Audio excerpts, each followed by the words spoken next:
plus les années avancent, plus on a le visage beaucoup plus calme et serein. On n'est pas quelqu'un qui marche joyeusement dans la ville. Les gens voyaient qui marchent comme ça là, toujours content. Non, ça c'est jusqu'à 25 ans. Mais la vie ne s'est pas encore bien giflée.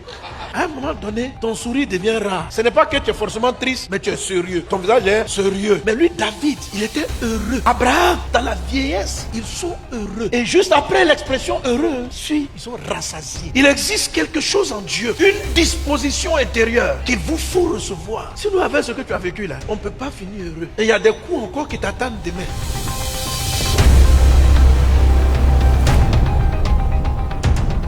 Malgré que David ait fait beaucoup d'erreurs, il a énormément de jours qu'il a ratés. Mais David avait compris un secret, la puissance dont je suis en train de parler. La Bible dit, dans le livre de 1 Chronique, chapitre 29, verset 26, David, fils d'Isaïe, régna sur tout Israël. Le temps qu'il régna sur Israël fut de 40 ans. À Hébron, il régna 7 ans et à Jérusalem, il régna 33 ans. Il mourut dans une heureuse vieillesse, rassasié de jours, de richesse et de gloire. Que cela soit ton partage dans le nom de Jésus. Donc dans la vie, on peut faire des erreurs. David en a fait. Dieu l'a sanctionné. David a vu ses enfants se battre. Il a vu son fils tuer son autre fils. Il a vu un de ses fils violer sa propre soeur. Ce sont des choses qui doivent rendre un homme à la fin de ses jours triste et malheureux. Mais c'est extraordinaire comment il finit sa vie. Il dit, il est rassasié. Il estime qu'à la fin, Dieu a tout rattrapé. Il vieillit, il est heureux, il est rassasié, il est comblé, il est devenu très très très riche. Il est dans une dimension de gloire. Dieu peut faire ça. Quand bien même tu aurais manqué beaucoup de choses, problème de famille, perte d'un proche, parce qu'il a perdu des enfants, Absalom a tué, a violé sa soeur. Il y a des coups de la vie qui font que vous dites, moi je vais finir malheureux. Mais je viens te dire, tu n'as pas vécu ce que David a vécu. Si malgré cela, il a fini heureux, rassasié de jours, de richesse et de gloire, ton Dieu va le faire pour toi. Malgré les divorces que tu as connus, malgré l'abandon que tu as connu, malgré le fait qu'on t'ait chassé, en fait, malgré toutes ces aventures, quand tu fais le bilan actuel de ta vie, tu te dis, ma vie est déjà un échec. Ce n'est pas vrai. Je viens de te citer l'exemple de David.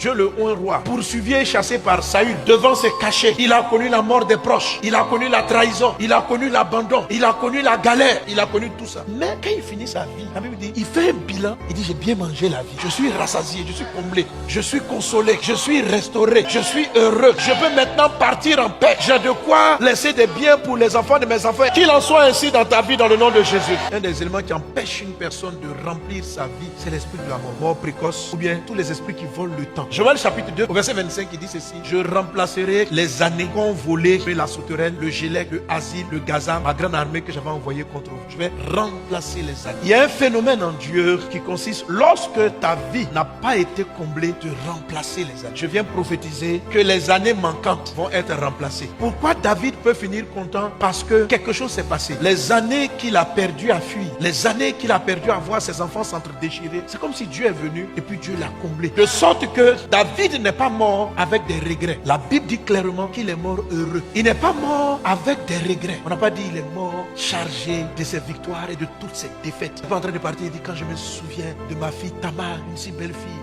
mais abusée par son propre frère. Oh Tamar. Il n'est pas mort en disant quand je me souviens comment mon fils Absalom, le plus beau dans tous mes enfants, je l'ai vu grandir, je l'ai pris dans mes mains et mon propre fils s'est levé contre moi pour me tuer, pour me chasser du pouvoir. Il m'a trahi et pouvoir avoir ses regrets. Quand je vois des enfants que j'ai élevés, je vois avec eux à la maison et je vois Absalom qui s'élève et qui tue son frère.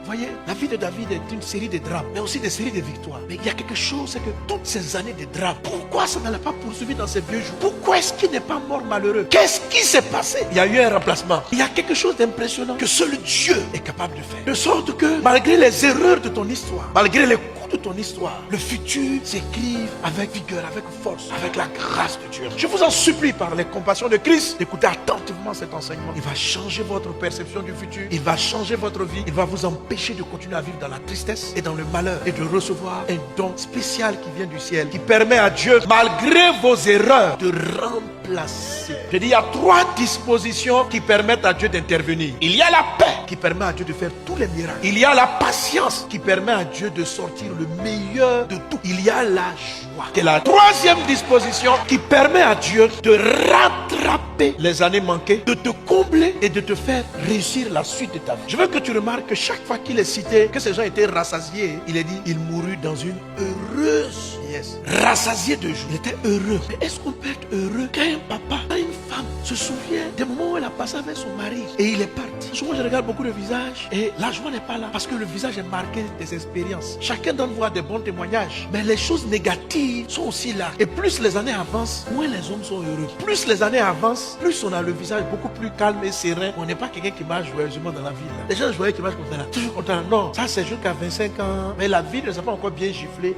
À un moment donné, ton sourire devient rare. Ce n'est pas que tu es forcément triste, mais tu es sérieux. Ton visage est sérieux. Mais lui, David, il était heureux. Abraham, dans la vieillesse, ils sont heureux. Et juste après l'expression heureux, ils sont rassasiés. Il existe quelque chose en Dieu, une disposition intérieure qu'il vous faut recevoir. Si nous avons ce que tu as vécu là, on ne peut pas finir heureux. Et il y a des coups encore qui t'attendent demain. Si ta joie doit dépendre des circonstances, plus les années vont avancer, moins tu seras heureux. Parce que tu auras des raisons valables pour ne pas être joyeux. Et tes joies ne seront que circonstancielles. Quand il y a des belles choses qui t'arrivent, c'est là que tu souris. Mais dès qu'elles finissent, tu reviens à la réalité. Quand la Côte d'Ivoire a gagné la Coupe d'Afrique, on a souri. 2 semaines après, les visages sont devenus. Sinon, dans la Coupe d'Afrique, quand on a été qualifié, pendant qu'on pensait qu'on était mort, tous les habitants étaient contents. Le sourire. Mais après la réalité de la vie, David a fini heureux. Abraham a fini heureux. Et il est complété cette expression, rassasié de joie. Tu déclares.